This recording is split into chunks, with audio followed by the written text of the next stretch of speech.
How are you all welcome to student by Prime Academy. आज से हम आपके स्टार्ट करने वाले हैं SEC political leadership and communication की सीरीज। तो करते हैं आज की वीडियो के स्टार्ट बिना किसी देरी के। वीडियो स्टार्ट होने से पहले वीडियो को कर दीजिए लाइक और चैनल को कर दीजिए सब्सक्राइब। और जिसको भी नोट्स परचेज करने for the ₹150 only, unit number 1 से लेकर यूनिट नंबर 5 तक के description box, I button and pin comment तीनों जगह आपको हमारे टेलीग्राम का लिंक मिल जाएगा। आप जाकर नोट्स परचेज कर सकते हैं। तो करते हैं आज की वीडियो के स्टार्ट बिना किसी देरी के। Unit number 1 explaining political communication. और अगर आपके पास एसईसी के अंदर इसके अलावा कोई दूसरा सब्जेक्ट है तो कमेंट कर जरूर बताएं, उसके लिए भी वीडियो रेडी हो जाएगी। देखिए, पॉलिटिकल कम्युनिकेशन का मतलब ये होता है कि जितने भी पॉलिटिकल आइडियाज हैं, इंफॉर्मेशन है, मैसेज है, ओपिनियन है, या फिर वो इन सारी चीज़ों का जितने भी पॉलिटिकल इंस्टीट्यूशन होते हैं, जो भी लीडर्स होते हैं, मीडिया ऑर्गेनाइजेशन होती है, सिटीजन होती है, इन सब लोगों के बीच में एक्सचेंज होना क्या कहलाया जाता है? हमारा पॉलिटिकल कम्युनिकेशन कहलाया जाता है। ठीक है, कि सरकार ने अपने नागरिकों को कुछ बात बताई, वो पॉलिटिकल कम्युनिकेशन हो गई। तो पॉलिटिकल कम्युनिकेशन का सीधा सीधा मतलब ये है कि सरकार की जो जो पॉलिटिक्स हैं, सरकार की जो जो नीतियां हैं, उन चीज़ों को कम्युनिकेट करना पॉलिटिकल कम्युनिकेशन कहलाया जाता है। इसके अंदर जो होता है, सरकार जो है अपने देश के नागरिकों को इन्फॉर्म करती है, और जो है सिटीजन अपने ओपिनियन देते हैं, और पॉलिटिकल पार्टीज जो है अपने वोटर्स को क्या करती हैं, परसुएट करती हैं। जैसे कि वो भाषण देते हैं ना कि हमें ही वोट देना, तो ये पॉलिटिकल कम्युनिकेशन हो गई। और मीडिया जो होती है उस पॉलिटिकल इन्फॉर्मेशन को सब में फैलाती है, और ये सारी चीज़ें कहाँ पर दिखती हैं? आपको मीडिया के ऊपर दिखती हैं। तो पॉलिटिकल कम्युनिकेशन इंपॉर्टेंट है, क्यों? क्योंकि डेमोक्रेसी तभी चलती है जब लोगों को जो है पता होता है चीज़ों के बारे में, और लोग जो होते हैं इंफॉर्म्ड होते हैं चीज़ों के बारे में। इस वजह से जो है हमारा ये सारी चीजें जो है होती हैं। अब डेफिनेशन क्या क्या आती है हमारी पॉलिटिकल कम्युनिकेशन की? तो अलग अलग जो है पॉलिटिकल कम्युनिकेशन की डेफिनेशन दी है हमारे अलग अलग स्कॉलर्स ने। सबसे पहले डेंटन एंड वुडवर्ड्स ने दी है। डेंटन एंड वुडवर्ड्स ने बोला था कि पॉलिटिकल कम्युनिकेशन एक ऐसी टाइप की कम्युनिकेशन है जिसके अंदर हम पब्लिक रिसोर्सेज, यानी लोगों के जो रिसोर्सेज हैं, या फिर ऑफिशियल अथॉरिटी और जो गवर्नमेंट डिसीजन है, उन सारी चीज़ों का अलोकेशन कैसे कर, मतलब इन सारी चीज़ों के बारे में जो कम्युनिकेशन की जाए, वो क्या कहलाई जाती है? पॉलिटिकल कम्युनिकेशन कहलाई जाती है। मेनली यहाँ पर जो फोकस होता है वो इस चीज़ पर होता है कि गवर्नमेंट जो होती है किस तरीके से अपने नागरिकों के साथ कम्युनिकेट कर रही है, जिससे हमारी पूरी सोसाइटी पर, समाज के ऊपर फर्क पड़ रहा है। एक है हमारी रॉबर्ट मीडो की, और उसके अलावा ल्यूकिन पाई की है, और सिंपल डेफिनेशन भी आपकी दे रखी है, तो ये आप रीड आउट कर सकते हैं। अब मेनली में जो है यहाँ से आपकी स्टार्ट हो रही हैं कैरेक्टरिस्टिक्स या फिर नेचर ऑफ पॉलिटिकल कम्युनिकेशन। ये इंपॉर्टेंट है तो ये समझा देता हूँ। तो देखिए, नेचर ऑफ पॉलिटिकल कम्युनिकेशन यहाँ पर अलग अलग पॉइंटर्स में दे रखा है, तो मेन आपको जो है ये पॉइंट याद करना है, अंदर का तो आपका हो ही जाएगा याद। तो सबसे पहले होता है पॉलिटिकल कम्युनिकेशन का जो नेचर होता है वो पॉलिटिकल होता है, यानी कि यहाँ पर मेनली जो होती है पॉलिटिक्स से रिलेटेड डील होती है, गवर्नमेंट से रिलेटेड, पब्लिक पॉलिसी से रिलेटेड, एडमिनिस्ट्रेशन से रिलेटेड, लीडरशिप से रिलेटेड, इन सब चीजों से रिलेटेड डील होती है, मतलब कम्युनिकेशन होती है। ठीक है, जैसे कि सरकार ने कोई नया कानून निकाला या फिर नई वेलफेयर की स्कीम निकाली, तो वो चीज़ कम्युनिकेट कर रही है नागरिकों को, तो ये पॉलिटिकल नेचर होता है। दूसरी बात होती है इनका परसुएसिव नेचर होता है, यानी कि पॉलिटिकल कम्युनिकेशन हमेशा ये चीज़ ट्राई करती है कि वो लोगों की सोच और लोगों के बिहेवियर को बदल दे, लोगों की सोच को बदल दे। यानी कि पॉलिटिकल पार्टी अलग अलग टाइप की स्पीच देती हैं, आपके सामने आके स्लोगन लेकर आते हैं, एडवर्टीजमेंट लेकर आते हैं, और सोशल मीडिया के ऊपर जो है अलग अलग तरीके इस्तेमाल करते हैं ताकि लोगों को वो कन्विंस कर सकें कि लोग उन्हीं को वोट दें। ठीक है ना, कि जैसे फॉर एग्जांपल एक पॉलिटिकल लीडर आया, वो सब लोगों को कह रहा है कि मैं जो है आप सब लोगों को रोजगार दूंगा, एम्प्लॉयमेंट दूंगा, इलेक्शन के टाइम पर ये सब बातें आकर बोल रहा है, तो ये परसुएसिव नेचर हो गया। और ये टू वे प्रोसेस होता है, यानी कि पॉलिटिकल कम्युनिकेशन का सीधा मतलब ये नहीं है कि लीडर ने आके लोगों को बोल दिया, वो पॉलिटिकल कम्युनिकेशन नहीं होती। यानी कि जो सिटीजन है, जो देश के नागरिक हैं, वो भी लीडर से वापस बोलते हैं, यानी कि उसको फीडबैक देते हैं। कैसे?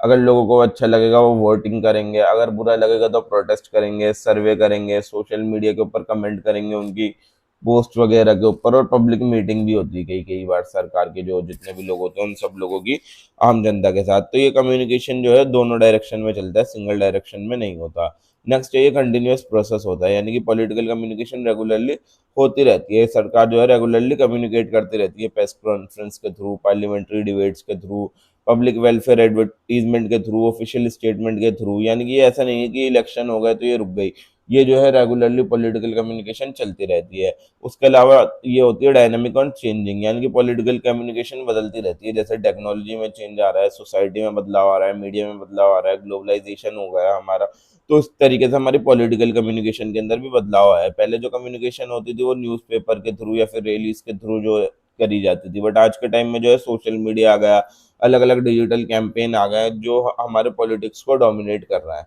उसके अलावा मास ओरिएंटेड होती है, यानी कि जो होती है पॉलिटिकल कम्युनिकेशन दो लोगों के बीच में नहीं होती है, हमेशा बहुत सारे ग्रुप ऑफ पीपल, बहुत बड़ी जनता को टारगेट करती है। जैसे कि प्राइम मिनिस्टर जो है स्पीच दे रहे हैं पूरे देश के, और ठीक है कि कल से नोट बंद हो जाएंगे, तो वो क्या है, मास ओरिएंटेड होती है, वो एक बंदे से थोड़ी कह रहे हैं, वो पूरे देश से कह रहा है।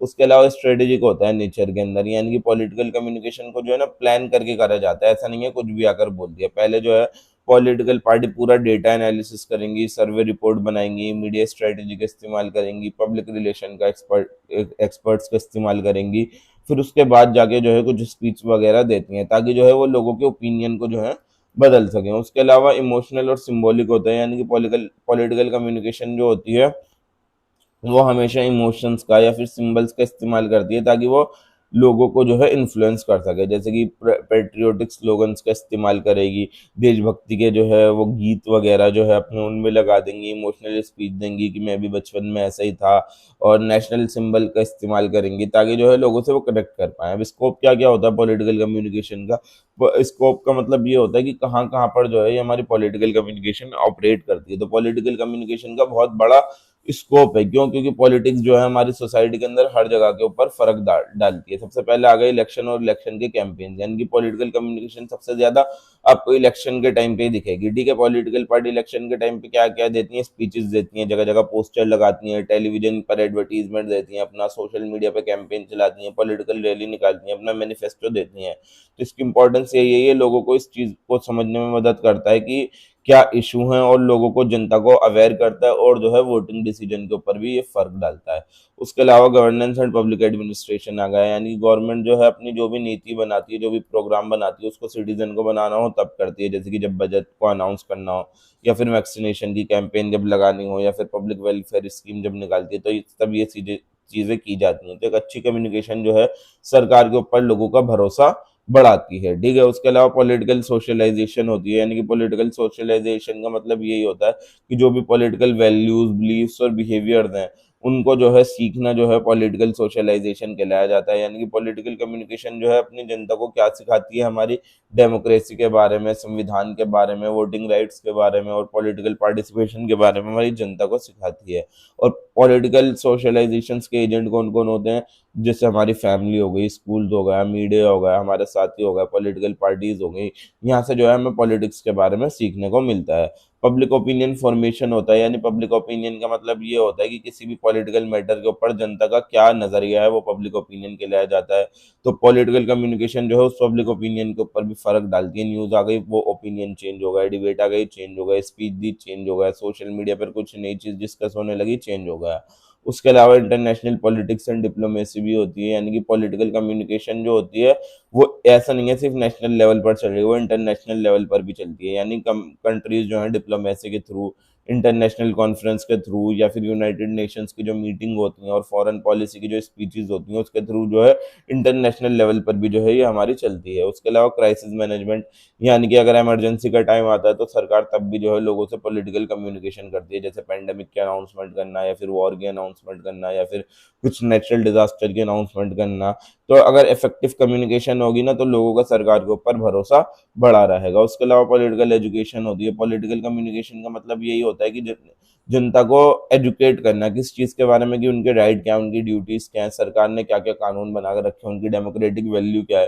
तो अगर एक इन्फॉर्म सिटीजन होगा ना, तो वो डेमोक्रेसी को और ज्यादा मजबूत करेगा, और जब लोगों को ही पता नहीं होगा तो पॉलिटिकल कम्युनिकेशन बेकार रहेगी। कंपोनेंट्स क्या क्या होते हैं, एलिमेंट्स क्या क्या होता है हमारे पॉलिटिकल कम्युनिकेशन के? पॉलिटिकल कम्युनिकेशन के अंदर सबसे पहला बंदा आता है सेंडर। सेंडर वो इंसान होता है जो अपना मैसेज जो है आगे कम्युनिकेट करना चाहता है, जैसे कि पॉलिटिकल लीडर हो गया, या फिर सरकार का कोई एजेंट होगा, कोई पॉलिटिकल पार्टी हो गई, कोई मीडिया ऑर्गेनाइजेशन हो गई, वो क्या कहलाई जाएगी? सेंडर कहलाई जाएगी, जो अपना मैसेज पहुंचाना चाह रहा है। दूसरी बात होती है मैसेज, जो वो बात पहुंचाना चाह रहा है, जो वो इन्फॉर्मेशन, जो वो आइडिया कम्युनिकेट करना चाह रहा है, वो हमारा क्या होगा? मैसेज। जैसे कि इलेक्शन का कोई वादा कर रहा है या फिर कोई पॉलिसी बताना चाह रहा है या फिर कोई पॉलिटिकल स्लोगन दिखाना चाह रहा है, वो मैसेज हो गया। एक होता है मीडियम या फिर चैनल। मीडियम या फिर चैनल जो होता है वो एक ऐसा तरीका है जिससे हम कम्युनिकेट करते हैं। तो सरकार अलग अलग तरीकों का इस्तेमाल करती है, जैसे टेलीविजन के ऊपर, रेडियो के ऊपर, न्यूज़पेपर के ऊपर, इंटरनेट के ऊपर, सोशल मीडिया के ऊपर, जगह जगह स्पीचेस, जगह जगह जो है पॉलिटिकल कम्युनिकेशन हो रही होती है। एक रिसीवर होता है। रिसीवर मेन वो ऑडियंस है जो उस मैसेज को सुनती है, जैसे हमारे देश के अंदर देश के लोग हो गए, वोटर्स हो गए या फिर मीडिया हो गई जो उस मैसेज को सुन रही है, और उसके बदले में लोग फीडबैक देते हैं। फीडबैक मतलब जो उनको बात समझ में आए उस सरकार को जो है फीडबैक दे रहे हैं, कि वोटिंग का पता लग रहा है कि लोग कैसी बातें सुन रहे हैं, पब्लिक प्रोटेस्ट से पता लग रहा है अगर लोग खिलाफ हो रहे हैं तो बात समझ में नहीं आई, ऑनलाइन कमेंट से पता लग जाता है। ये सारी चीजें होती हैं। फंक्शंस क्या क्या होते हैं पॉलिटिकल कम्युनिकेशन के? तो पॉलिटिकल कम्युनिकेशन जो होता है बहुत सारे फंक्शंस करता है। सबसे पहले इन्फॉर्मेशन फंक्शन है, यानी कि ये जो है लोगों को पॉलिटिक्स से रिलेटेड इन्फॉर्मेशन देता है देश के सिटीजन को, जैसे कि कुछ सरकार की पॉलिसी है तो उससे रिलेटेड न्यूज़ वगैरह देना। दूसरी बात है एजुकेशन फंक्शन, यानी देश के लोगों को ये एजुकेट करता है, सिटीजन को एजुकेट करता है डेमोक्रेसी के बारे में और गवर्नेंस के बारे में। उसके अलावा परसुएशन फंक्शन होता है, यानी कि जो है पॉलिटिकल एटीट्यूड्स को, पॉलिटिकल बिहेवियर्स को काफ़ी ज़्यादा इन्फ्लुएंस करता है। उसके अलावा पार्टिसिपेशन फंक्शन होता है, यानी कि लोगों को ये इनकरेज करता है कि पॉलिटिक्स के अंदर अगर पार्टिसिपेट करो। उसके अलावा इंटीग्रेशन फंक्शन होता है, यानी देश के लोगों में एकता बनाए रखना, कोऑर्डिनेशन बनाए रखना देश के सिटीजन के बीच में, वो इंटीग्रेशन फंक्शन कहलाया जाता है। एक होता है हमारा agenda setting function. Agenda setting function का मतलब ये होता है कि मीडिया डिसाइड करती है कि किस पॉलिटिकल इशू को जो है इम्पोर्टेंट बनाना है, यानी कि किसी देश के ऊपर, देश के अंदर अनएम्प्लॉयमेंट के ऊपर या फिर महंगाई के ऊपर रेगुलरली बात हो रही है, तो वो एजेंडा सेटिंग फंक्शन होता है। और मॉडल्स आते हैं पॉलिटिकल कम्युनिकेशन के, तो सबसे पहले इसके अंदर मॉडल जो आता है वो होता है लीनियर मॉडल, यानी कि जब एक ही डायरेक्शन में जो है कम्युनिकेशन चल रही है, जैसे सेंडर ने मैसेज लिखा, मैसेज गया रिसीवर को, जैसे गवर्नमेंट ने कुछ अनाउंस करी कोई चीज टेलीविजन के ऊपर और जनता को मैसेज पहुंच गया, इसको लीनियर मॉडल बोला जाता है। और एक होता है इंटरएक्टिव मॉडल। इंटरएक्टिव मॉडल के अंदर जो होती है कम्युनिकेशन से रिलेटेड फीडबैक आता है, यानी कि ऑडियंस जो है वो रिप्लाई में फीडबैक भी देती है, यानी कि पब्लिक ने उस बात को सुना और सोशल मीडिया के ऊपर रिएक्ट कर रही है कि ये सरकार कैसी बातें कर रही है, उसको इंटरएक्टिव मॉडल बोला जाता है। एक होता है हमारा डेमोक्रेटिक पार्टिसिपेटरी मॉडल, यानी कि सिटीजन जो है वो एक्टिवली पार्टिसिपेट करते हैं कम्युनिकेशन के अंदर और पॉलिटिकल डिसीजन वो डिस्कशन के अंदर।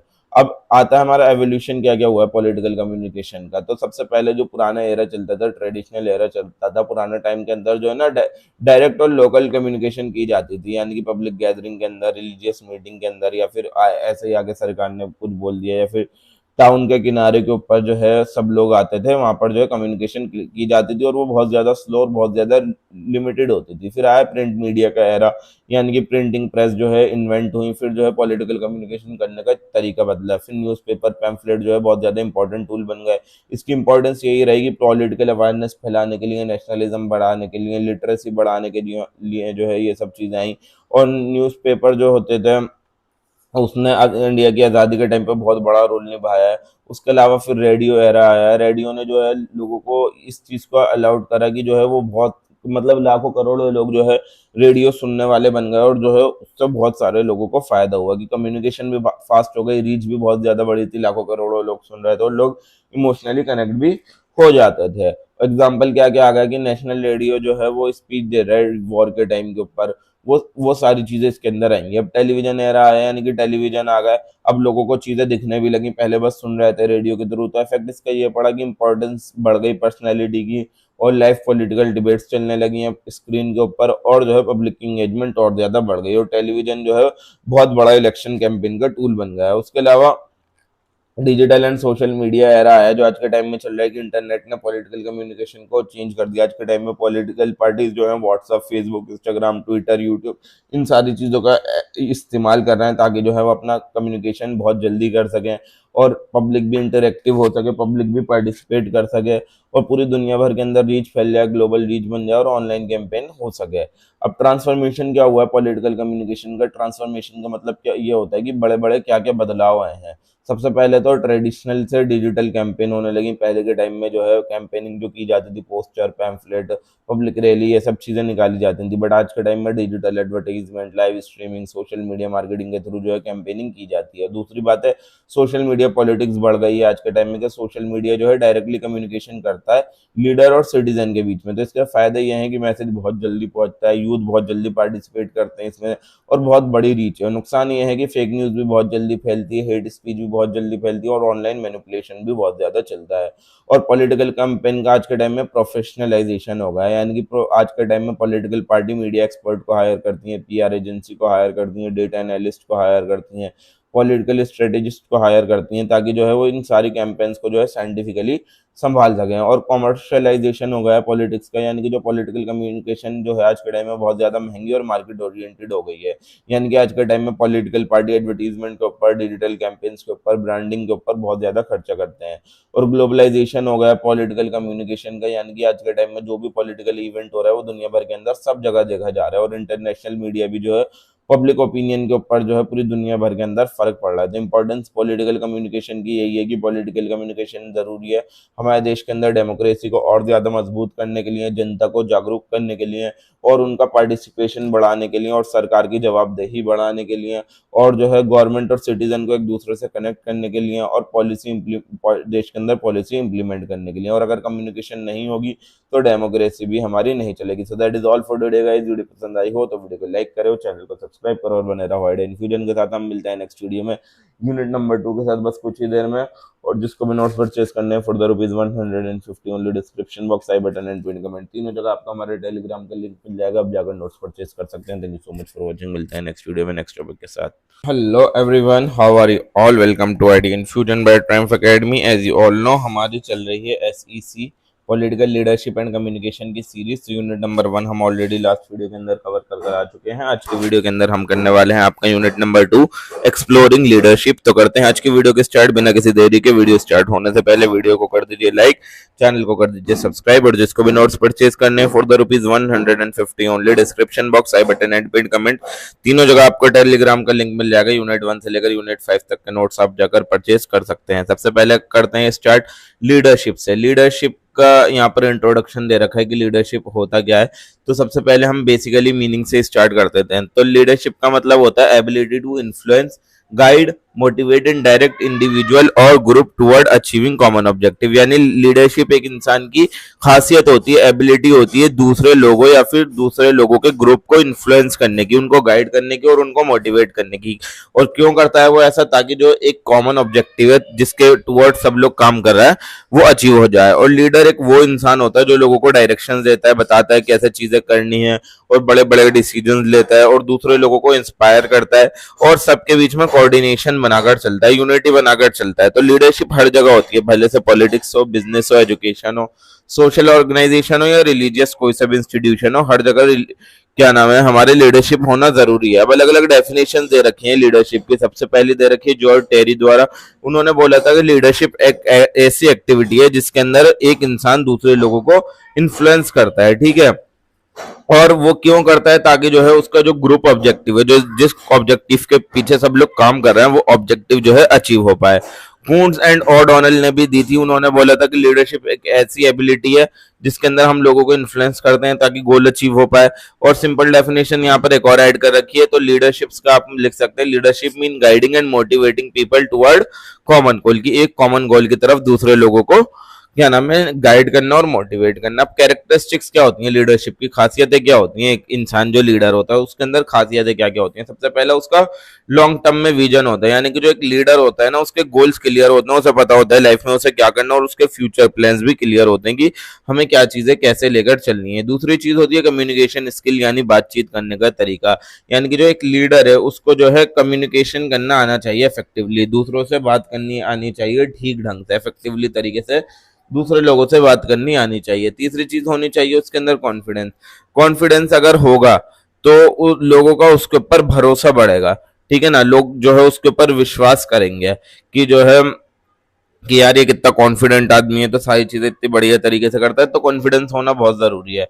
उसके अलावा डिसीजन मेकिंग एबिलिटी होती है, यानी कि अगर मुश्किल वक्त आ जाता है तो लीडर के अंदर खासियतें ये होती हैं, वो बहुत जल्दी डिसीजन ले लेता है, और जल्दी के साथ साथ सही डिसीजन भी लेता है, करेक्ट डिसीजन भी लेता है, ये खासियतें होती हैं। उसके अलावा रिस्पॉन्सिबिलिटी होती है लीडर के कंधों पर, कि लीडर जो होता है अपने काम के लिए खुद जिम्मेदार होता है, वो जो भी काम करता है उसकी जिम्मेदारी खुद उठाता है, भले से सही करे या फिर गलत हो, वो अपने आप को जिम्मेदार खुद ही मानता है कामों के लिए। और उसकी बात उसके अंदर होती है मोटिवेशन, यानी कि जो लीडर है वो लोगों को जो है इनकरेज करता रहता है, लोगों को मोटिवेट करता रहता है कि और बेहतर तरीके से काम करो। और उसके अलावा इंटीग्रिटी होती है, यानी कि उसके अंदर ईमानदारी होती है और एथिक्स होते हैं, ठीक है। और ये लीडरशिप की बहुत बढ़िया क्वालिटी है, बहुत अच्छी क्वालिटी है। उसके अलावा उसके अंदर अडेप्टेबिलिटी होती है, यानी कि आज के टाइम में सिचुएशन बदलती रहती हैं, बहुत जल्दी जल्दी चेंजेस आते रहते हैं, तो एक लीडर के अंदर खासियतें ये होती हैं कि वो उन सिचुएशंस के अकॉर्डिंगली अपने आप को अडेप्ट करता रहता है। तो इंपॉर्टेंस क्या होती है लीडरशिप की, तो पहली बात यही है कि लीडरशिप इंपॉर्टेंट इस वजह से है क्योंकि ये डायरेक्शंस प्रोवाइड करती है, लोगों को सिखाती है कि किस राह पे चलना है।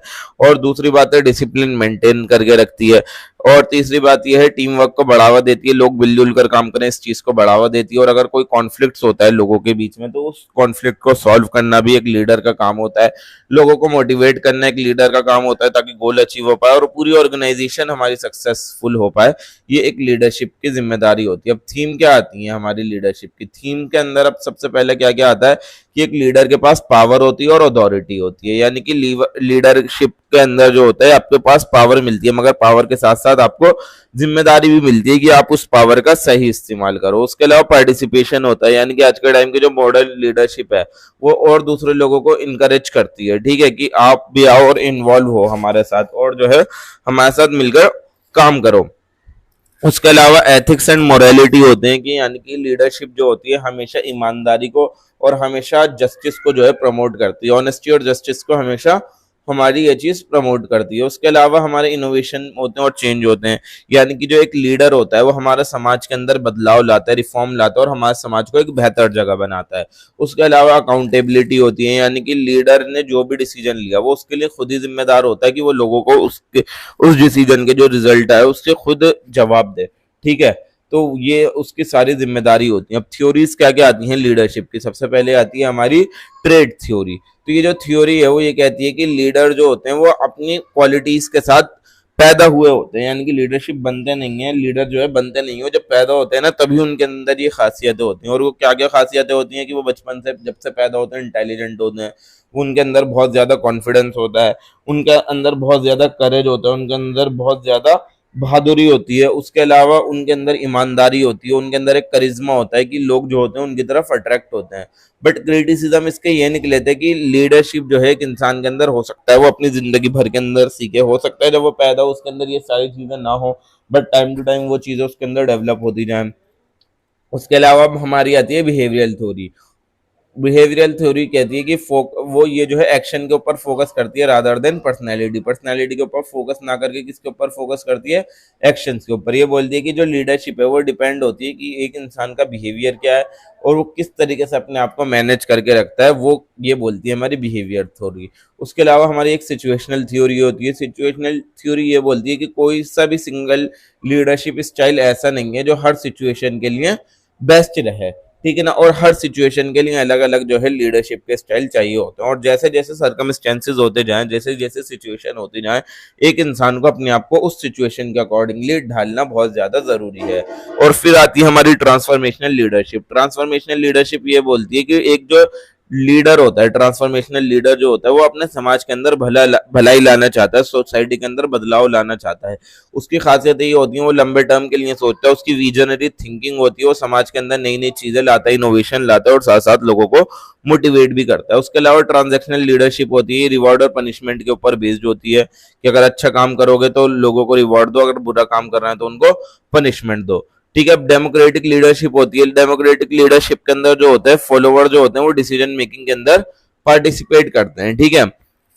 फायदे इसके ये हो गए, टीम वर्क अच्छा होता है, ट्रांसपेरेंसी बनी रहती है, पार्टिसिपेशन लोग करते रहते हैं। टाइप क्या आते हैं या फिर टाइपोलॉजीज क्या क्या आती हैं लीडरशिप की। सबसे पहली होती है ऑटोक्रेटिक लीडरशिप।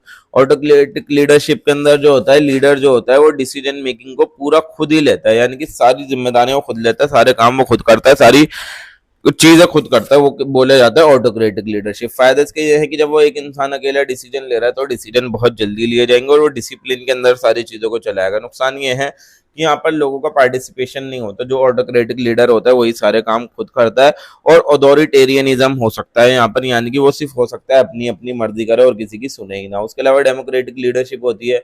यहाँ पर जो एक लीडर होता है वो उसके अलावा कुछ मेंबर भी होते हैं, वो उन लोगों के साथ चीजें कंसल्ट करके आगे चीजें करता है, खुद अकेला नहीं करता। तो फायदे इसके ये हैं, यहाँ कॉपरेशन होती है, लोग मिलजुल कर ऐसी चीजें करते हैं और मोरल बेहतर होता है। बट कमियां ये होती है डिसीजन यहाँ पर स्लो हो जाते हैं, क्यों? क्योंकि इतने सारे लोग मिलकर डिसीजन ले रहा। उसके अलावा लेसेस फेयर लीडरशिप आती है, यानी कि यहाँ पर लीडर जो होता है अपने फॉलोअर्स को पूरी पूरी फ्रीडम दे देता है कि आपको जो करना है करो। फायदे इसके ये होते हैं कि जब वो उनको जो करना होता है वो करते हैं और क्रिएटिविटी आती है, ठीक है, वो अनोखी अनोखी चीजें करते हैं। नुकसान ये होता है कि कंट्रोल चला जाता है लीडर के पास और फॉलोअर्स अपनी मर्जी करने लग जाते हैं। एक होती है हमारी करिज्मेटिक लीडरशिप, यानी करिज्मेटिक लीडरशिप ये बोलती है कि लीडर के अंदर जो है ना करिश्मा होता है। जो लीडर होता है उसकी पर्सनैलिटी काफी अलग होती है, उसका कम्युनिकेशन का स्टाइल काफी अलग होता है, तो उसके अंदर एक करिश्मा होता है जिससे लोग उसकी तरफ अट्रैक्ट होते हैं। एक होती है हमारी ब्यूरोक्रेटिक लीडरशिप, ये रूल्स और रेगुलेशन के ऊपर बेस्ड होती है, ठीक है। अब उसके अलावा हमारा आता है पार्टिसिपेशन परफॉर्मेंस। देखो पार्टिसिपेशन का मतलब होता है लोगों का पॉलिटिकल एक्टिविटीज के अंदर इन्वॉल्व होना, उसको बोला जाता है पार्टिसिपेट करना, पार्टिसिपेशन होना। कि अब कैसे कैसे लोग इन्वॉल्व हो सकता है लोग वोट डाल के पॉलिटिकल एक्टिविटीज में इन्वॉल्व होते हैं, कैंपेन करके होते हैं, पब्लिक मीटिंग होती है, या फिर ऑनलाइन एक्टिविज्म जो होता है उसके थ्रू लोग इन्वॉल्व होते हैं। तो इंपॉर्टेंस इसकी यही है, हमारी डेमोक्रेसी को और मजबूत बनाता है, लोगों के में अवेयरनेस फैलाता है और अकाउंटेबिलिटी को बढ़ाता है। अब एक होती है परफॉर्मेंस। परफॉर्मेंस का मतलब होता है कि लीडरशिप हमारी कितनी इफेक्टिव थी, उसको परफॉर्मेंस बोला जाता है। इंडिकेटर इसके क्या क्या है कि समाज के अंदर लोगों का भला कितना हो रहा है, इकोनॉमिक डेवलपमेंट कितना हो रहा है, हमारे देश में जो क्राइसिस आ रही हैं वो कितने सही तरीके से मैनेज हो पा रही हैं, ट्रांसपेरेंसी कितनी है, ये सारी चीजें हमारी परफॉर्मेंस दिखाती हैं। फैक्टर क्या क्या होते हैं जो परफॉर्मेंस को इफेक्ट करते हैं? पहला होता है कम्युनिकेशन, दूसरा पब्लिक सपोर्ट, तीसरा एडमिनिस्ट्रेटिव स्किल और चौथा टीम वर्क। ये सारी चीजें होती हैं जो हमारी परफॉर्मेंस को अफेक्ट करते हैं और ज्यादा बेहतर बनाती हैं और ज्यादा कम करते हैं। So that is all for today guys. Video पसंद आई हो तो वीडियो को लाइक, चैनल को सब्सक्राइब करें और बने रहें एड फ्यूजन के साथ। हम मिलते हैं नेक्स्ट वीडियो में नेक्स्ट टॉपिक के साथ, तब तक बने रहें। यूनिट नंबर 3 के साथ मिलेंगे और जिसको भी नोट्स परचेज करने for the ₹150 only, description box I button and pin comment तीनों जगह टेलीग्राम का लिंक मिल जाएगा, जाकर नोट्स परचेज कर सकते हैं। Thank you so much for watching. मिलते हैं नेक्स्ट वीडियो में नेक्स्ट टॉपिक के साथ। Everyone, how are you all? Welcome to AD Infusion by Triumph Academy. As you all know, हमारी चल रही है SEC political leadership and communication की सीरीज। तो यूनिट नंबर 1 और 2 ऑलरेडी हम कंप्लीट कर आ चुके हैं। आज के वीडियो के अंदर हम स्टार्ट करने वाले हैं अपने unit number 3, expanding political communication and leadership orientation and action. तो करते हैं आज की वीडियो को स्टार्ट बिना किसी देरी के। तो और जिसको भी नोट्स परचेस करने हैं for the ₹150 only, description box I button and pin comment तीनों जगह आपको हमारा टेलीग्राम का लिंक मिल जाएगा, आप जाकर नोट्स परचेस कर सकते हैं। पहला टॉपिक है इसके अंदर developing communication and leadership through research. तो सबसे पहले रिसर्च का मतलब समझते हैं पॉलिटिकल कम्युनिकेशन और लीडरशिप के अंदर। तो रिसर्च का मतलब ये होता है जब आप किसी भी इंफॉर्मेशन का, ठीक है, बहुत ज्यादा उसकी सिस्टमेटिक स्टडी कर दो, उसको एनालाइज कर दो किसी भी इन्फॉर्मेशन को, ताकि आप पॉलिटिकल बिहेवियर को समझ पाओ, आप कम्युनिकेशन किस तरीके से की जा रही है उसके पैटर्न को समझ पाओ, लीडरशिप कितनी इफेक्टिव है ये चीज समझ पाओ, पब्लिक का ओपिनियन समझ पाओ। तो जब ये सारी चीजें करने के लिए आप ये करते हो तो इस चीज को बोला जाता है रिसर्च, ठीक है। तो रिसर्च जो है हमारे लीडर और गवर्नमेंट को मदद करती है ताकि वो जो है अच्छे डिसीजन ले सकें फैक्ट्स के बेसिस के ऊपर। क्यों? क्योंकि आपने एनालिसिस करा और सिस्टमेटिक स्टडी करी है, तो फैक्ट्स के बेसिस के ऊपर जो है सरकार हमारी डिसीजन ले सके, कुछ अजम्पशन बनाकर उल्टे सीधे डिसीजन ना ले, फैक्ट्स के बेसिस पे करे। तो रिसर्च एक ऐसा प्रोसेस होता है जिसके अंदर आप इन्फॉर्मेशन कलेक्ट करते हो और उसको स्टडी करते हो ताकि जो प्रॉब्लम है उसको सॉल्व कर सको और कम्युनिकेशन और लीडरशिप दोनों चीजों को इंप्रूव कर सको। अब इंपॉर्टेंस क्या है हमारी रिसर्च की पॉलिटिकल कम्युनिकेशन के अंदर, ठीक है। तो सब रिसर्च जो है बहुत ज्यादा एक्सट्रीमली इंपॉर्टेंट है आज के टाइम में। क्यों? क्योंकि लीडर और गवर्नमेंट को जो होती है बहुत ठीक इन्फॉर्मेशन चाहिए होती है, एक्यूरेट इन्फॉर्मेशन चाहिए होता है सोसाइटी के बारे में ताकि वो डिसीजन ले सकें। सबसे पहले तो ये होता है पॉलिटिकल ओपिनियन को समझने के लिए, जो है पब्लिक ओपिनियन को समझने के लिए रिसर्च जरूरी होती है। यानी कि रिसर्च जो होती है लीडर्स को इस चीज में मदद करती है, ये चीज समझने में कि लोग हमारे बारे में क्या सोचते हैं, क्या जो है लोगों को प्रॉब्लम फेस करनी पड़ती है डेली लाइफ के अंदर, और क्या चीज जो है लोग सरकार से एक्सपेक्ट कर रहे हैं फिलहाल। ठीक है, जैसे एग्जांपल सरकार सर्वे करवाती है हमारे देश के अंदर अनएम्प्लॉयमेंट से रिलेटेड या इन्फ्लेशन से रिलेटेड, तो पब्लिक ओपिनियन को समझने के लिए कराती है। दूसरी बात यह है पॉलिटिकल कैंपेन्स को इम्प्रूव करने के लिए, यानी पॉलिटिकल पार्टीज जो है वो रिसर्च का इस्तेमाल करती हैं ये चीज पता करने के लिए कि कौन कौन लोग उनको वोट करने वाले हैं, और वोटिंग बिहेवियर को समझने के लिए, और क्या क्या हमारे समाज के अंदर इशू चल रहे हैं, इंपॉर्टेंट इशू चल रहे हैं जिसको लेकर वो बात कर पाए, इस वजह से वो रिसर्च करती है। यानी इससे उनको इस चीज में मदद मिलती है कि एक इफेक्टिव इलेक्शन कैंपेन बना पाए, एक बढ़िया मैनिफेस्टो बना पाए, जिसको आपसे आपको दिखाकर वो लोग आपसे वोट ले पाए। और उसके अलावा होते हैं पॉलिसी फॉर्मुलेशन, यानी कि सरकार जो है रिसर्च करती है जब पॉलिसी उसको बनानी होती है, कोई कानून बनाना होता है, पॉलिसी बनानी होती है, तब करती है सरकार रिसर्च। यानी कि जब वो देखते हैं कि हमारे समाज में क्या दिक्कतें चल रही हैं, लोगों को किस चीज़ की ज़रूरत है, और अगर कोई पॉलिसी आई हुई है तो वो क्या फ़ायदेमंद है या नहीं है, या फिर नई पॉलिसी की ज़रूरत है, तब ये चीज़ें की जाती हैं। ठीक है, अगर कोई एजुकेशन के अंदर रिफॉर्म लाना है तो उससे पहले रिसर्च करेगी सरकार, फिर ही रिफॉर्म लेकर आएगी। उसके अलावा डिसीजन मेकिंग होती है, यानी कि लीडर जो है रिसर्च डेटा का इस्तेमाल करते हैं डिसीजन मेकिंग करने के लिए, कुछ डिसीजन लेने के लिए। अगर रिसर्च नहीं होगी तो डिसीजन हो सकता है आपका बेकार हो, इनफेक्टिव हो, या फिर हार्मफुल हो, नुकसानदेह हो लोगों के लिए। अब नेक्स्ट पॉइंट आता है हमारा डेमोक्रेसी को और ज्यादा मजबूत करना, उसको और ज्यादा स्ट्रेंथन करना, यानी कि जो रिसर्च है वो हमारी डेमोक्रेटिक पार्टिसिपेशन को और ज्यादा बढ़ाती है। क्यों? क्योंकि वो पब्लिक ओपिनियन को बहुत ज्यादा इंपॉर्टेंस देती है, और सरकार को जो है ये चीज अलाउ करती है कि सरकार और ज्यादा रिस्पॉन्सिव बने, सरकार हमारी और ज्यादा अकाउंटेबल बने, सरकार और ज्यादा हमारी जिम्मेदार बने। अब अलग अलग टाइप की रिसर्च कौन कौन सी होती है पॉलिटिकल कम्युनिकेशन के अंदर, तो मेनली 3 टाइप की होती है। एक होती है क्वांटिटेटिव रिसर्च। क्वांटिटेटिव रिसर्च वो रिसर्च होती है जो आपकी नंबर के अकॉर्डिंगली की जाती है, स्टैटिस्टिक्स के अकॉर्डिंगली, या फिर कोई भी चीज जो मेजर की जा सके, जो नापी जा सके, उससे रिलेटेड जो रिसर्च की जाएगी वो क्वांटिटेटिव रिसर्च कहलाई जाएगी। जैसे कि आप सर्वे कर रहे हो या फिर क्वेश्चनेयर बना रहे हो, ठीक है, और इसके जो होते हैं फीचर्स हैं कि इसके अंदर सर्वे का इस्तेमाल किया जाता है, क्वेश्चनर्स को बनाए जाते हैं, और डेटा जो होता है ये सारा नंबर्स की फॉर्म में होता है, न्यूमेरिकल फॉर्म में होता है, और जो यहाँ पर रिजल्ट होते हैं वो मेजरेबल हो सकते होते हैं, यानी कि आप यहाँ से जो भी रिजल्ट आ रहा है आप उन सारे रिजल्ट को जो है क्या कर सकते हो, नाप सकते हो। फॉर एग्जाम्पल ये होगा कि आपने जो है इलेक्शन का ओपिनियन पोल देखा कि कितने लोग हमको वोट करने वाले हैं, तो ये क्वांटिटेटिव रिसर्च हो गई। वोटर टर्नआउट देखा कि कितने लोग जो होते हैं हम हमारे वोटर नहीं रहे या फिर वोट करने वाले हैं, वो सारी चीज़ें आपकी नंबर की फॉर्म में आएंगी। सर्वे की परसेंटेज देखी कि सर्वे के अंदर कितने लोग हैं, कितने लोग टोटल वोटर्स हैं हमारे। तो फायदे इसके ये होते हैं कि यहाँ पर जो है ना डेटा आसानी से कंपेयर हो जाता है, क्योंकि आपको पता है ये 40 लोग हैं, 50 लोग हैं, तो जाहिर सी बात है ये ईजी आता है, तो डेटा कंपेयर करने के लिए ईजी होता है, और ये साइंटिफिक है और ऑब्जेक्टिव होता है।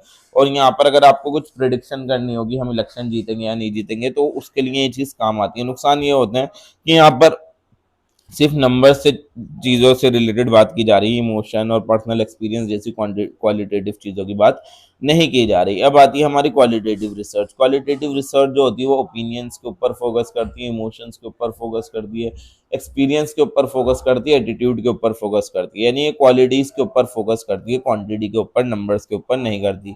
अब ये कैसे कैसे करे जाती हैं, जैसे कि इसके लिए हम लोगों का इंटरव्यू ले सकते हैं, ग्रुप डिस्कशन कर सकते हैं, केस स्टडी बना सकते हैं, तो इन सारी चीज़ों से हमारी क्वालिटेटिव रिसर्च की जाती है। फॉर एग्जांपल ये है कि अगर हमें लोगों का ओपिनियन जानना है गवर्नमेंट की किसी पॉलिसी की तरफ, तो हम उसकी स्टडी कर रहे हैं, तो वो क्वालिटेटिव रिसर्च हो गई।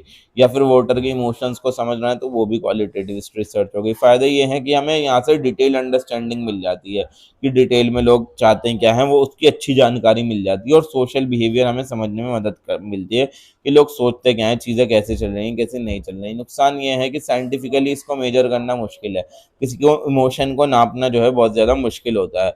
अब आती है हमारी डिस्क्रिप्टिव रिसर्च। डिस्क्रिप्टिव रिसर्च जो होती है वो हमारी पॉलिटिकल सिचुएशन या फिर इवेंट को, किसी भी जो पॉलिटिकल सिचुएशन चल रही है, जो इवेंट चल रहा है, उसको डिस्क्राइब करती है, ठीक है ना। जैसे कि इलेक्शन के दौरान जो मीडिया की कवरेज थी उसको, उसकी स्टडी करने क्या कहलाई जाएगी, हमारी डिस्क्रिप्टिव रिसर्च। उसके अलावा एक हमारी एनालिटिकल रिसर्च होती है। एनालिटिकल रिसर्च जो होती है वो ये जानने में मदद करती है कि ये जो चीज़ हुई उसके पीछे के कॉजेस क्या थी, क्या वजह थी कि जिस वजह से ये चीज़ हुई, और अब ये चीज़ हो गई है तो इसके इफेक्ट्स क्या होंगे, कि क्या आगे होने वाला है अगर अब ये चीज़ हो गई है तो ये एनालिटिकल रिसर्च जो होती है यही सारी चीज़ें नापती है, ठीक है। अब जैसे कि हम ये स्टडी कर रहे हैं कि इस आदमी जो है इस पॉलिटिकल पार्टी को सपोर्ट करा, ठीक है, इस आदमी ने, इस पर्टिकुलर आदमी ने इस पॉलिटिकल पार्टी को सपोर्ट करा, तो इसके पीछे का रीज़न क्या है, ठीक है, क्यों इसने सपोर्ट करा, ये चीज़ जानना जो है एनालिटिकल रिसर्च कहलाया जाता है। मेथड्स क्या क्या होते हैं पॉलिटिकल रिसर्च करने के?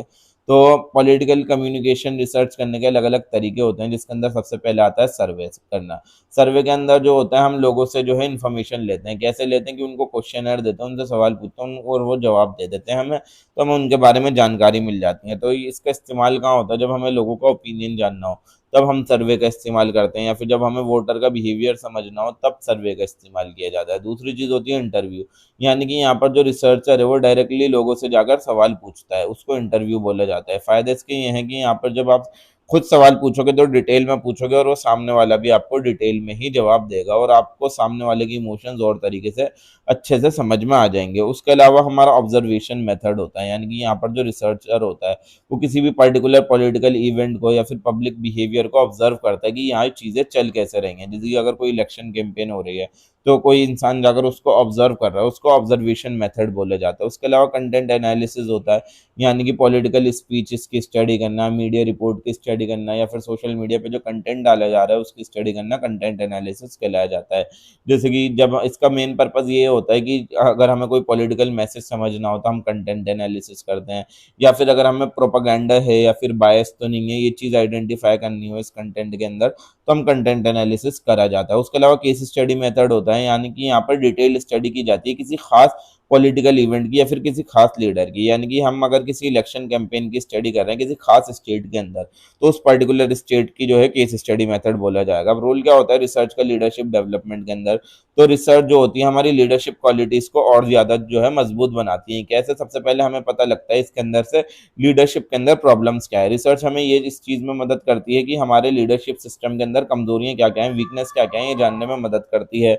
जैसे कि एग्जाम्पल, हमारे जो नेता हैं उनके पास पुअर कम्युनिकेशन, वो ठीक तरीके से पब्लिक से बात नहीं कर पाते, इस वजह से पब्लिक को उनके ऊपर भरोसा नहीं है। दूसरी बात यह है कि लीडरशिप अगर इंप्रूव करनी हो, यानी कि लीडर जो होता है उसको और ज्यादा मतलब बेटर कम्युनिकेशन, अगर वो उसको इन्फॉर्मेशन मिल जाएगी तो कम्युनिकेट और अच्छे तरीके से करेगा, पब्लिक स्पीकिंग करेगा, डिसीजन मेकिंग अच्छे से लेगा, और ये सब रिसर्च और फीडबैक के थ्रू ही होगा। और अगर हमें लीडरशिप इफेक्टिव कितनी है उस चीज को मेजर करना हो तो रिसर्च हमारी मदद करती है। रिसर्च हमें इस चीज में मदद करती है कि लोग कितने सेटिस्फाई हैं ये जानने में, सरकार कैसा परफॉर्म कर रही है ये जानने में, पॉलिसी अगर आई तो उसका इम्पैक्ट क्या हुआ ये जानने में मदद करती है। उसके अलावा क्राइसिस मैनेजमेंट होता है, यानी कि रिसर्च जो होती है लीडर की मदद करती है कि अगर कोई क्राइसिस आ गया तो उसको इफेक्टिवली मैनेज करने में रिसर्च मदद करती है। जैसे कि अगर कोई पेंडेमिक आ गई तो उसके टाइम पे सरकार की ये मदद करेगी कि हेल्थ से रिलेटेड क्या क्या डिसीजन लेना उस चीज में। अब आती है हमारी कम्युनिकेशन स्किल्स को डेवलप करना रिसर्च के थ्रू। रिसर्च जो होती है हमारी कम्युनिकेशन स्ट्रेटजीज को और ज्यादा मजबूत बना देती है। यहाँ पर लीडर सीखता है कि किस मैसेज से जो है लोग इन्फ्लुएंस होंगे, किस मीडिया प्लेटफॉर्म का इस्तेमाल करना है जो सबसे ज्यादा इफेक्टिव हो, और अगर मैं अगर लोगों से कम्युनिकेट करूंगा तो लोग किस तरीके से जो है मुझसे रिस्पॉन्ड करने वाले हैं। अब मजबूत strengthening technique of communication and leadership की क्या क्या टेक्निक्स होती हैं जो हमारी कम्युनिकेशन और लीडरशिप को और ज्यादा मजबूत बनाती हैं। तो जो आज के टाइम की लीडरशिप है वो कम्युनिकेशन टेक्निक्स के ऊपर बहुत ज्यादा डिपेंड करती है। तो अच्छी कम्युनिकेशन जो होती है वो लोगों का भरोसा बढ़ाती है, लोगों को मोटिवेट करती है, मिसअंडरस्टैंडिंग को कम करती है, और हमारी डेमोक्रेसी को और ज्यादा मजबूत बनाती है। ठीक है, so that is all for today guys. Video पसंद आई हो तो वीडियो को लाइक करें, चैनल को सब्सक्राइब करें और बने रहें आईडी फ्यूजन के साथ। हम मिलते हैं आपसे नेक्स्ट वीडियो में यूनिट नंबर 4 के साथ बस कुछ ही देर में। So thank you for so much for watching. और जिसको भी नोट्स परचेज करने हैं for the ₹150 only, description box, I button and pin comment तीनों जगह आपको हमारा टेलीग्राम का लिंक मिल जाएगा, आप जाकर नोट्स परचेज कर सकते हैं। Thank you so much for watching. Hello everyone, how are you all? Welcome to ID Infusion by Triumph Academy. As you all know हमारी चल रही है पॉलिटिकल लीडरशिप एंड कम्युनिकेशन की सीरीज। यूनिट नंबर 1 to 3 हम already complete कर आ चुके हैं। आज की वीडियो के अंदर हम unit number 4 extended political communication and leadership research issues and challenges पढ़ने वाले हैं। तो करते हैं आज की वीडियो के स्टार्ट बिना किसी देरी के। सबसे पहले आपका जो टॉपिक है research communication and leadership through survey. तो सबसे पहले सर्वे रिसर्च के बारे में जानते हैं। तो सर्वे एक मेथड होता है जिसके अंदर हम जो है ना लोगों से इन्फॉर्मेशन कलेक्ट करते हैं, उनसे सवाल पूछकर। ठीक ठीक है ना। इससे हमें ये जानने में मदद मिलती है, रिसर्चर को ये जानने में मदद मिलती है कि लोगों का ओपिनियन क्या है, उनका एटीट्यूड क्या है, उनका बिहेवियर क्या है और उनकी प्रेफरेंस क्या है कि वो किस पॉलिटिकल पार्टी को सपोर्ट करते हैं। और पॉलिटिकल कम्युनिकेशन के अंदर सर्वे का अलग अलग चीज़ों के लिए इस्तेमाल किया जाता है कि लोग जो है अपने लीडर के बारे में क्या सोचते हैं, किस पार्टी को वो सपोर्ट करते हैं और कौन सा इशू उनके लिए मैटर करता है और किस तरीके से जो है मीडिया जो है पब्लिक ओपिनियन को इन्फ्लुएंस करती है और लोग जो है किस तरीके से पॉलिटिकल कैंपेन के ऊपर रिएक्ट करते हैं।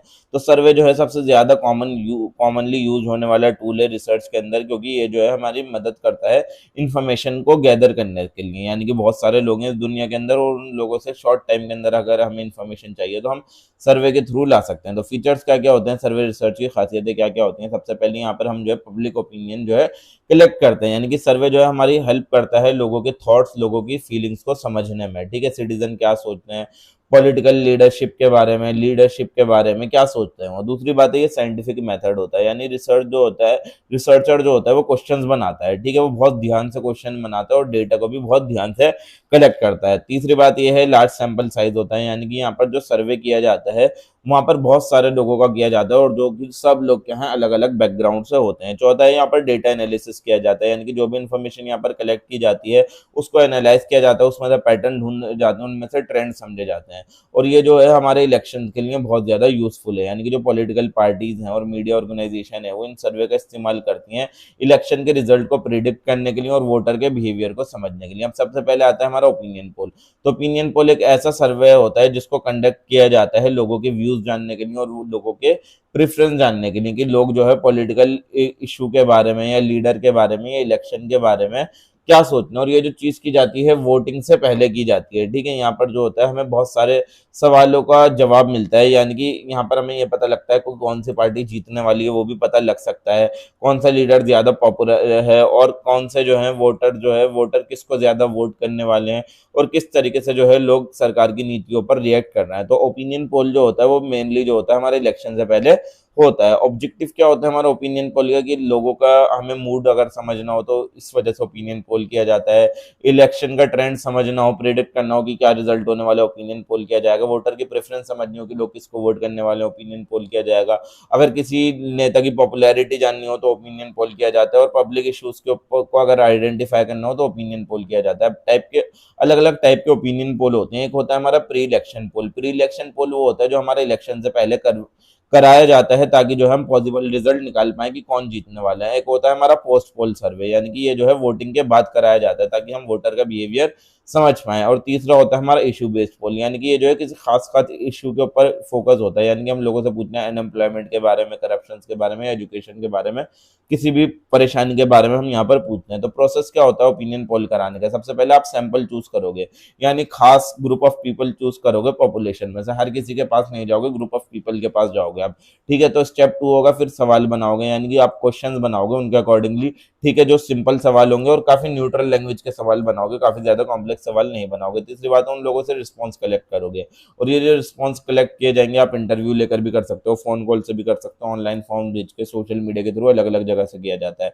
चौथा स्टेप है डेटा एनालिसिस करोगे, यानी कि जो रिसर्चर है वो एनालाइज करेगा कि कौन कौन सी इन्फॉर्मेशन जो है कलेक्ट की गई है, उस सारी इन्फॉर्मेशन को एनालाइज करेगा और पांचवा स्टेप करेगा उस रिजल्ट को पब्लिश कर देगा, यानी कि जो जो भी रिजल्ट आएंगे उनको न्यूज़पेपर के ऊपर, टेलीविजन के ऊपर या डिजिटल मीडिया के ऊपर पब्लिश कर देगा। तो फायदा यही है हमारा ओपिनियन पोल के, यहाँ पर हमें लोगों की थिंकिंग समझने में मदद मिलती है और ये पॉलिटिकल प्लानिंग के लिए बहुत ज़्यादा फायदेमंद है। और अगर हमें पब्लिक इशू को समझना हो तो हम ओपिनियन पोल कर सकते हैं और ऑर्गेनाइजेशन को, मीडिया ऑर्गेनाइजेशन में भी ये मदद करता है अगर इलेक्शन की कवरेज के दौरान।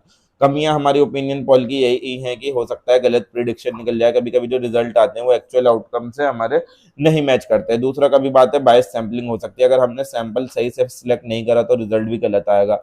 दूसरी बात है वोटर का भी इन्फ्लुएंस होता है, यानी कि ओपिनियन पोल जो होता है वो भी इन्फ्लुएंस कर देता है वोटर के डिसीजन को, अगर वो देने किसी और को जा रहा होता है वोट, बट दे किसी को आता है। चौथा बात है ओपिनियन बदलना, यानी कि लोग जो होता है अपना माइंड भी बदल लेते हैं वोटिंग से पहले। अब रोल क्या होता है मीडिया का ओपिनियन पोल के अंदर, तो मीडिया ऑर्गेनाइजेशन एक बड़ा रोल प्ले करती है ओपिनियन पोल को कंडक्ट कराने के लिए और प्रेजेंट कराने के लिए। जैसे television debate, social media discussion और न्यूज चैनल के ऊपर जो है इन पोल का इस्तेमाल किया जाता है पॉलिटिकल डिस्कशन करने के लिए। तो मीडिया जो होती है उसको यहाँ पर न्यूट्रलिटी मेंटेन करनी पड़ती है, किसी एक पार्टी का साथ नहीं देना होता और पोल रिजल्ट के अंदर कुछ मैनिपुलेशन नहीं करनी होती, कुछ चेंजेस नहीं करने होता है। बात है एग्जिट पोल। एग्जिट पोल एक ऐसा सर्वे होता है जो जब लोग वोट देकर आ चुके होते हैं तब जो है उन लोगों से जो है पूछे जाते हैं सवाल, यानी कि यहाँ पर वोटर से सवाल पूछा जाता है कि आपने किसको वोट करा और आपने ऐसा क्यों करा। और यहाँ पर ये ओपिनियन पोल की तरह नहीं होता, एग्जिट पोल हमारा अलग होता है, जब ये वोटिंग जब हो जाती है तो उसके बाद होता है। तो पर्पज एग्जिट पोल का यही होता है, इसका भी पर्पज यही होता है कि इलेक्शन रिजल्ट को प्रेडिक्ट करना, वोटर के बिहेवियर को समझना, रीजनल वोटर पैटर्न को एनालाइज करना और ये स्टडी करना कि लोगों के ऊपर किसी कास्ट का, रिलीजन का, एज का, जेंडर का या फिर इशू का फर्क पड़ता है वोटिंग पर या नहीं पड़ता, कि लोग जो है अपनी कास्ट के, रिलीजन के अकॉर्डिंगली वोट डाल रहा है, कैसे डाल रहा है। अब किस तरीके से ओपिनियन पोल कंडक्ट कराया जाता है, तो रिसर्चर जो होता है वो पोलिंग स्टेशन के बाहर जाकर खड़ा हो जाता है और जैसे ही लोग वोट देकर आ रहे होते हैं उनसे सवाल पूछता है। ठीक है, क्वेश्चन है वो पूछता है, क्या क्या पूछता है वो, कि आपने किस पार्टी को वोट करा और क्या क्या इशू हैं, मतलब आपने जो है जिस वजह से इस पार्टी को वोट करा, क्या ये इस लीडरशिप ने आपके डिसीजन के ऊपर फर्क डाला और किस मीडिया सोर्स ने आपके सबसे ज्यादा इन्फ्लुएंस करा इस पार्टी को वोट करने के लिए। तो इंपॉर्टेंस हमारी एग्जिट पोल की यही होती है, यहाँ पर हमारा इलेक्शन का एनालिसिस हो जाता है, यानी एग्जिट पोल जो होता है हमें इलेक्शन ट्रेंड को समझने में मदद करता है। दूसरी बात है वोटर बिहेवियर को समझने में मदद करता है, यानी कि जो रिसर्चर होता है वो ये स्टडी करता है कि लोगों ने इसको वोट क्यों करा, इस पार्टी को वोट क्यों करा। तीसरी बात है अगर पॉलिटिकल स्ट्रेटेजी बनानी हो, यानी कि पार्टीज जो है अगर उनको जो भी फ्यूचर में कैंपेन करनी होती है तो वो इस इंफॉर्मेशन का इस्तेमाल करके चेंजेस करती हैं। प्रॉब्लम्स और चैलेंजेस क्या क्या आते हैं एग्जिट पोल के अंदर, हो सकता है लोग झूठ बोलते हैं, यानी कुछ वोटर जो है अपने सच्चाई नहीं बताते। दूसरी बात है सैंपल लिमिटेड होता है, यानी कि यहाँ पर हर वोटर से सवाल नहीं पूछा जा सके। तीसरी बात होती है टेक्निकल एरर आ जाता है, यानी कि जब आप डेटा कलेक्ट कर रहे होते हो या फिर एनालिसिस कर रहे होते हो सकता है कुछ गलती हो जाए। चौथी बात है इन्फ्लुएंस भी होता है पब्लिक के ऊपर, यानी कि अगर जो है शुरू के जो एग्जिट पोल है हो सकता है वो बाद के वोटर्स पर भी फर्क डाल दें। अब इन्हीं कंसर्न की वजह से इलेक्शन अथॉरिटीज ने बहुत सारी कंट्रीज के अंदर जो है एग्जिट पोल को बंद कर दिया है। ठीक है, अब कंटेम्प्रेरी इश्यूज और चैलेंजेस क्या क्या आते हैं कम्युनिकेशन लीडरशिप के अंदर। तो आज की जो पॉलिटिकल कम्युनिकेशन है वो टेक्नोलॉजी की वजह से, सोशल मीडिया की वजह, पॉलिटिकल लीडर्स को नए नए चैलेंजेस फेस करने पड़ते हैं। क्या क्या चैलेंजेस फेस करने पड़ते हैं, सबसे पहले तो सोशल मीडिया और डिजिटल कम्युनिकेशन का बहुत ज्यादा इंपैक्ट आ गया है कि सोशल मीडिया प्लेटफॉर्म जैसे हमारी फेसबुक, इंस्टाग्राम, एक्स, यूट्यूब, इन सारी चीजों ने जो है ना पॉलिटिकल कम्युनिकेशन के ऊपर बहुत फर्क डाला है। पॉजिटिव इंपैक्ट ये है कि लीडर जो है आज के टाइम में डायरेक्टली जो है लोगों से बात कर सकते हैं, इन्फॉर्मेशन बहुत जल्दी फैलती है और सिटीजन जो है डिसीजन के अंदर पार्टिसिपेट कर सकते हैं। नेगेटिव इंपैक्ट ये हुआ है कि फेक न्यूज भी जल्दी फैल जाती है, हेट स्पीच भी देते हैं लोग, पॉलिटिकल ट्रोलिंग होती है और मिस इन्फॉर्मेशन और प्रोपागेंडा भी बहुत जल्दी फैल जाता है और एक वायरल पोस्ट होने की देर होती है और पब्लिक ओपिनियन जो है मिनट में सेकंड में चेंज हो जाता है। तीसरी बात यह है कि फेक न्यूज और इन्फॉर्मेशन फैल जाती है, यानी कि झूठी इन्फॉर्मेशन जो है सोशल मीडिया पर बहुत जल्दी फैल जाती है और इस झूठी न्यूज की वजह से जो है जानबूझकर फैलाई जाती है और इस वजह से इलेक्शन के ऊपर बहुत ज्यादा फर्क पड़ता है और इसकी वजह से जो है लीडर्स और सिटीजन के लिए, दोनों के लिए जो है दिक्कतें आती हैं कि सच्चाई क्या है, झूठ क्या है, ये जानने में सब लोगों को दिक्कत आती है। तीसरी बात है रिस्पॉन्सिबल जर्नलिज्म जो है और मीडिया लिटरेसी जो है वो भी काफी ज्यादा इंपॉर्टेंट सोल्यूशन है इस प्रॉब्लम का। तीसरी बात आती है हमारी पब्लिक ट्रस्ट जो है जाता जा रहा है। आज के टाइम में जो है ना लोग पॉलिटिकल लीडर के ऊपर और इंस्टीट्यूशन के ऊपर भरोसा नहीं करते, क्यों? करप्शन इतना ज्यादा है, झूठी चीजें इतनी फैल रही हैं, पॉलिटिकल स्कैंडल इतने ज्यादा हो रहे हैं, ट्रांसपेरेंसी इतनी कम है। तो लीडर्स को जो होता है इस टाइम पर ईमानदारी से काम करने की जरूरत है और अकाउंटेबिलिटी बरकरार करने की जरूरत है, तभी जो है वो लोगों का भरोसा जीत सकते हैं। उसके अलावा मीडिया बाइज भी है, यानी कि आज के टाइम में मीडिया ऑर्गेनाइजेशन जो है उन्होंने अपनी ही पॉलिटिकल पार्टी चुन रखी है, अपनी ही आइडियोलॉजी चुन रखी है, इस वजह से जो है पब्लिक ओपिनियन आज के टाइम में अनफेयर देते हैं वो। और डेमोक्रेटिक सोसाइटी जो होनी चाहिए वो फ्री होनी चाहिए और वहां पर जो है मीडिया जो होनी चाहिए न्यूट्रल होनी चाहिए, किसी की साइड नहीं होनी चाहिए। पांचवी बात है इमोशनल और नेगेटिव कैंपेनिंग होने लगी है, यानी कि आज के टाइम में पॉलिटिकल कैंपेन जो है ना बहुत ज्यादा इमोशन के ऊपर, डर के ऊपर, रिलीजन के ऊपर बहुत ज्यादा फोकस कर रही है और पर्सनल अटैक करती है। ठीक है, पॉलिसी वगैरह में बात नहीं कर रही, सिर्फ रिलीजन, कास्ट, इन चीजों के ऊपर आज के टाइम में बात की जा रही है। और अगर नेगेटिव कैंपेन होती है ना तो इससे पॉलिटिकल डिवीजन भी हमारी सोसाइटी के अंदर बहुत ज्यादा बढ़ता है। तो चैलेंजेस क्या क्या आते हैं, अब चैलेंजेस भी हमारे लीडरशिप के डाइवर्स सोसाइटी के अंदर, यानी लीडर्स को डेमोक्रेटिक कंट्री के अंदर जो होता है ना अलग अलग लोगों को रिप्रेजेंट करना होता है, अलग अलग रिलीजन, लैंग्वेज, कास्ट, कल्चर और इकोनॉमिक बैकग्राउंड के लोग, और इन सारी चीजों को बैलेंस करना बहुत ज्यादा मुश्किल टास्क है। और एक अच्छी लीडरशिप वही होती है जो इन सारी चीजों में मतलब इंक्लूसिवनेस बना के चले और इफेक्टिव कम्युनिकेशन करके चले। और ग्लोबलाइजेशन एंड इंटरनेशनल इन्फ्लुएंस भी हो रहा है आज के टाइम में, यानी कि जो दुनिया भर के इवेंट हो रहा है उनका भी बहुत ज्यादा फर्क पड़ रहा है और एथिकल चैलेंजेस भी बहुत ज्यादा आज के टाइम में आ रहे हैं, जैसे कि पब्लिक रिसोर्सेज का इस्तेमाल करना, सिटीजन की प्राइवेसी और डेटा का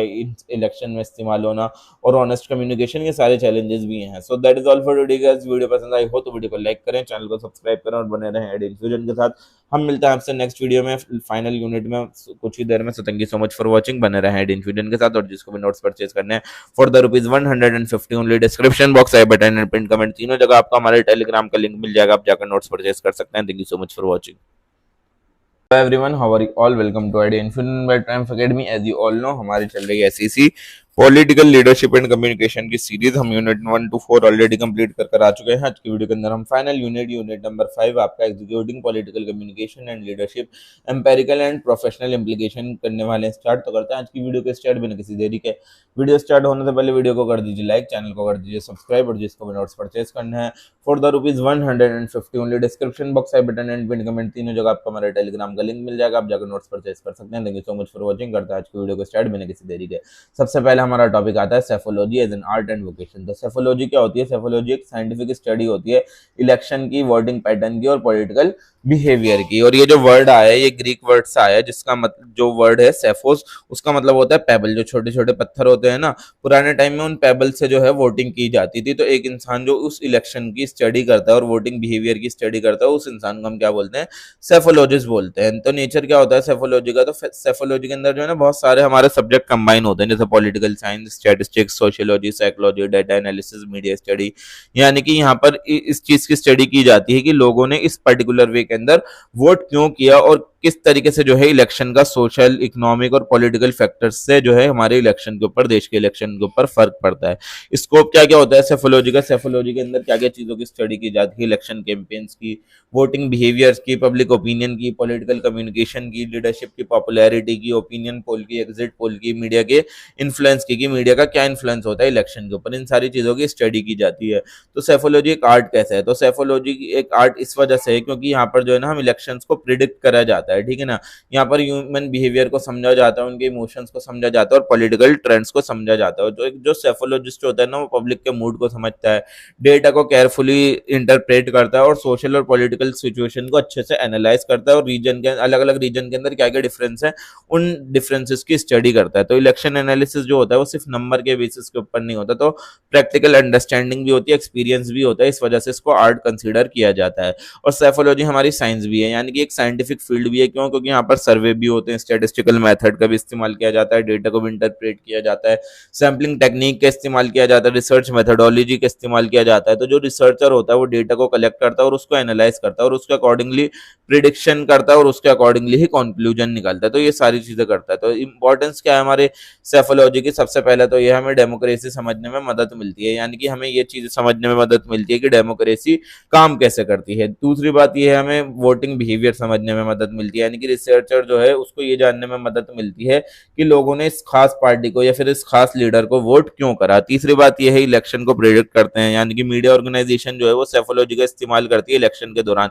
इस चीज का पता लगाने में कि कौन जो है नेता जीतने वाला है। चौथी बात है पॉलिटिकल स्ट्रेटेजी, यानी कि जो पॉलिटिकल पार्टीज होती हैं वो इलेक्शन एनालिसिस का इस्तेमाल करती हैं कैंपेन प्लानिंग के लिए। पांचवी बात होती है पब्लिक अवेयरनेस, यानी कि लोग जो होते हैं वो पॉलिटिकल ट्रेंड्स के बारे में अवेयर होते हैं, उनको उसके बारे में जानकारी मिलती है, उन इश्यूज के बारे में पता लगता है। तो रोल क्या होता है सेफोलॉजिस्ट का? सेफोलॉजिस्ट का काम होता है सर्वे कराना और जो इलेक्शन का डेटा है उसको एनालाइज करना और उसके अकॉर्डिंगली रिजल्ट प्रिडिक्ट करना है कि रिजल्ट क्या आने वाला है, या फिर जो पॉलिटिकल ट्रेंड चल रहा है उसकी स्टडी करना और टीवी डिबेट्स के अंदर, डिस्कशन के अंदर पार्टिसिपेट करना है। यानी कि इस चीज में जो है ये एक्सप्लेन करते हैं कि इतनी ज्यादा पॉलिटिकल कॉम्प्लेक्स सिचुएशन चल रही है, उसको बहुत आसान लैंग्वेज में, सिंपल लैंग्वेज में जो है सेफोलॉजिस्ट समझा देते हैं कि ये जो प्रॉब्लम चल रही है, कि जो सिचुएशन चल रही है वो क्या सिचुएशन चल रही है, ठीक है। अब लिमिटेशन क्या है सेफोलॉजी की? लिमिटेशन ये है कि यहाँ पर जो है ना इंसान का बिहेवियर अनप्रेडिक्टेबल होता है, यानी कि हो सकता है वोटर का दिमाग जो है सडनली चेंज हो जाए, घर से कुछ और सोच कर निकला बट वहां जाकर वोट किसी और को डाल कर आ गया। दूसरी बात ये है इनकरेक्ट डेटा भी कलेक्ट हो सकता है कि अगर गलत इन्फॉर्मेशन है या फिर आधी अधूरी इन्फॉर्मेशन है तो उससे भी प्रिडिक्शन के ऊपर बहुत ज्यादा फर्क पड़ता है, ठीक है। उसके अलावा बाइसेस होते हैं, यानी कि लोग जो हैं अपने पर्सनल या फिर मीडिया बाइस जो होते हैं वो भी ज़्यादा इन्फ्लुएंस करते हैं। और चौथी बात ये है, ओवर डिपेंडेंस हो जाती है नंबर के ऊपर, कि सिर्फ नंबर जो है ना किसी खास पॉलिटिकल इमोशन को या फिर सोशल रियलिटीज़ को नहीं समझा सकते। अब करियर ऑप्शंस आते हैं, तो पॉलिटिकल लीडरशिप एंड कम्युनिकेशन जो होती है ना, उसकी स्टडी हमें ये प्रोवाइड करती है कि करियर अपॉर्चुनिटीज़ क्या-क्या हैं मीडिया के अंदर, पॉलिटिक्स के अंदर, रिसर्च के अंदर, पब्लिक रिलेशन के अंदर और गवर्नेंस के अंदर, कि एक इंसान के लिए क्या-क्या करियर ऑप्शन है। तो करियर ऑप्शंस क्या-क्या हैं पॉलिटिकल कम्युनिकेशन एंड लीडरशिप के अंदर, कि आप क्या बन सकते हो, पॉलिटिकल कंसल्टेंट बन सकते हो। पॉलिटिकल कंसल्टेंट वो होता है जो पॉलिटिकल पार्टी को एडवाइस देता है और लीडर्स को एडवाइस देता है कि इलेक्शन स्ट्रेटजी कैसे बनानी है पब्लिक के लिए, पब्लिक के माइंड में इमेज अपनी अच्छी कैसे करनी है, स्पीच कैसे बोलनी है, कैंपेन को कैसे मैनेज करना है और मीडिया कम्युनिकेशन जो है कैसे करनी है। यानी कि ये जो है लीडर की जो है मदद करते हैं वोटर्स के साथ इफेक्टिवली कनेक्ट करने में। उसके अलावा पॉलिटिकल एनालिस्ट होते हैं। पॉलिटिकल एनालिस्ट जो होते हैं वो स्टडी करते हैं पॉलिटिकल डेवलपमेंट की और उनको एक्सप्लेन करते हैं टेलीविजन डिबेट्स के थ्रू, न्यूज़ आर्टिकल्स के थ्रू, रिसर्च रिपोर्ट के थ्रू और सोशल मीडिया डिस्कशन के थ्रू। ठीक है ना, यानी कि वो जो है इलेक्शन रिजल्ट को इंटरप्रेट करते हैं और गवर्नमेंट पॉलिसी को इंटरप्रेट करते हैं। तीसरे होते हैं हमारे सेफोलॉजिस्ट। सेफोलॉजिस्ट के बारे में मैंने ऊपर भी बताया, इनका काम क्या होता है, सर्वे करना और वोटिंग बिहेवियर को एनालाइज करना और इलेक्शन के आउटकम्स को प्रिडिक्ट करना है। ये लोग जो है मीडिया हाउसेस के साथ, रिसर्च ऑर्गेनाइजेशन के साथ, पॉलिटिकल पार्टीज के साथ या फिर यूनिवर्सिटीज के साथ काम करते हैं। ठीक है, उसके अलावा हमारे पब्लिक रिलेशन स्पेशलिस्ट होते हैं, पीआर स्पेशलिस्ट होते हैं। पीआर जो होते हैं वो प्रोफेशनल्स होते हैं और जो है किसी खास पॉलिटिकल लीडर की या पार्टी की या फिर ऑर्गेनाइजेशन की जो है ना इमेज मैनेज करते हैं कि पब्लिक इमेज उसकी अच्छी रहे। यानी कि वो क्या क्या काम करते हैं, वो प्रेस रिलीज लिखते हैं, सोशल मीडिया इवेंट को ऑर्गेनाइज करते हैं वो, और जो होती हैं हमारे जितनी भी क्राइसिस के टाइम पे कम्युनिकेशन कैसे करनी है वो सारी चीज़ें मैनेज करते हैं और सोशल मीडिया अकाउंट मैनेज करते हैं किसी भी पॉलिटिकल लीडर के। उसके अलावा जर्नलिस्ट और पॉलिटिकल रिपोर्टर होते हैं। पॉलिटिकल जर्नलिस्ट जो होते हैं वो पॉलिटिकल इवेंट्स को रिपोर्ट करते हैं, इलेक्शन को रिपोर्ट करते हैं, पार्लियामेंट्री डिबेट्स को रिपोर्ट करते हैं और पब्लिक इशूज़ को रिपोर्ट करते हैं। तो अच्छी कम्युनिकेशन और एनालिटिक्स स्किल जो होती हैं बहुत ज़्यादा इंपॉर्टेंट होती है इस फील्ड के अंदर। उसके अलावा सोशल मीडिया मैनेजर होता है। तो आज की पॉलिटिक्स जो है ना बहुत ज़्यादा डिजिटल कम्युनिकेशन के ऊपर रिलाय करती है। तो जो सोशल मीडिया मैनेजर जो होता है वो सारी ऑनलाइन कैंपेन संभालता है, डिजिटल कंटेंट संभालता है, लोगों के साथ इंटरेक्ट कैसे करना है ऑनलाइन वो चीज़ें संभालता है और लोगों के साथ जो है रिलेशनशिप को मॉनिटर करता है कि लोगों के साथ रिलेशनशिप सरकार की हमारी कैसे चल रही है। उसके अलावा रिसर्चर एंड एकेडमिक्स होती है, यानी कि स्टूडेंट जो होता है वो रिसर्चर या फिर प्रोफेसर बन सकता है पॉलिटिकल साइंस के अंदर या फिर पॉलिटिकल कम्युनिकेशन के अंदर या पब्लिक पॉलिसी के अंदर। और रिसर्च वर्क के अंदर काफ़ी सारी चीज़ें आती हैं जैसे कि इलेक्शन की स्टडी करना, मीडिया एनालिसिस करना, लीडरशिप स्टडीज़ करना, पब्लिक ओपिनियन की सर्च करना। उसके अलावा सिविल सर्विसेज और पब्लिक एडमिनिस्ट्रेशन में भी आप लोग जा सकते हो, यानी कि अगर आपको पॉलिटिकल कम्युनिकेशन की नॉलेज है तो वो आपकी एडमिनिस्ट्रेटिव सर्विसेज में जॉब लगाने में मदद करेगी। क्यों? क्योंकि ऑफिसर्स को जो होता है पब्लिक के साथ और मीडिया के साथ रेगुलरली कम्युनिकेट करना ही पड़ता है। उसके अलावा कैंपेन मैनेजर बन सकते हो। कैंपेन मैनेजर का काम ये होता है कि जितनी भी इलेक्शन कैंपेन्स होती हैं, रैलीज होती हैं, एडवर्टीजमेंट होती हैं, उन सबको या फिर वोटर आउटरीच प्रोग्राम जितने भी होते हैं उन सबको ऑर्गेनाइज करने कैंपेन मैनेजर का काम होता है। यानी वो जो है सबको कोऑर्डिनेट करता है, लीडर्स को, वर्कर्स को, मीडिया को, पब्लिक को, कि कैसे कैसे काम होगा वो सारी चीज़ें करता है। और एक होता है हमारा पॉलिसी एनालिस्ट। पॉलिसी एनालिस्ट जो होता है ना, तो जो सरकार गवर्नमेंट जो है पॉलिसीज बनाती है उनको स्टडी करता है और उनके अंदर इंप्रूवमेंट बताता है। और ये जो होते हैं मेनली गवर्नमेंट इंस्टीट्यूशन में काम करते हैं, थिंक टैंक्स में काम करते हैं, एनजीओज में काम करते हैं और इंटरनेशनल ऑर्गेनाइजेशन के अंदर काम करते हैं हमारे। ठीक है, जैसे नीति आयोग होगा है ना, हमारा थिंक टैंक वगैरह वहाँ पर काम करते हैं। तो स्किल रिक्वायर्ड क्या क्या क्या स्किल चाहिए हमारी करियर ग्रोथ के लिए? तो स्टूडेंट को जो होता है उसको अपने अंदर एक कम्युनिकेशन स्किल आपके अंदर होनी चाहिए, पब्लिक स्पीकिंग एबिलिटी होनी चाहिए, राइटिंग स्किल अच्छी होनी चाहिए, आपकी रिसर्च स्किल अच्छी होनी चाहिए, डेटा एनालिसिस आपको करना आता हो, लीडरशिप क्वालिटीज हो आपके अंदर, क्रिटिकल थिंकिंग हो और डिजिटल मीडिया की नॉलेज हो। अगर ये सब चीजें हैं तो आपकी करियर ग्रोथ बहुत अच्छे तरीके से हो जाएगी। So that is all for today guys. Video पसंद आई हो तो वीडियो को लाइक करें, चैनल को सब्सक्राइब करें और बने रहें इंडियन फ्यूजन के साथ। हम मिलते हैं आपसे नेक्स्ट वीडियो में नेक्स्ट टॉपिक के साथ, और कमेंट करके जरूर बताएं अब अगली वीडियो किस सब्जेक्ट पर लाएं। और जिसको भी नोट्स परचेज करने हैं for the ₹150 only, description box, I button and pin comment तीनों जगह आपको हमारे टेलीग्राम का लिंक मिल जाएगा, आप जाकर नोट्स परचेज कर सकते हैं। Thank you so much for watching. मिलते हैं नेक्स्ट वीडियो में नेक्स्ट टॉपिक के साथ।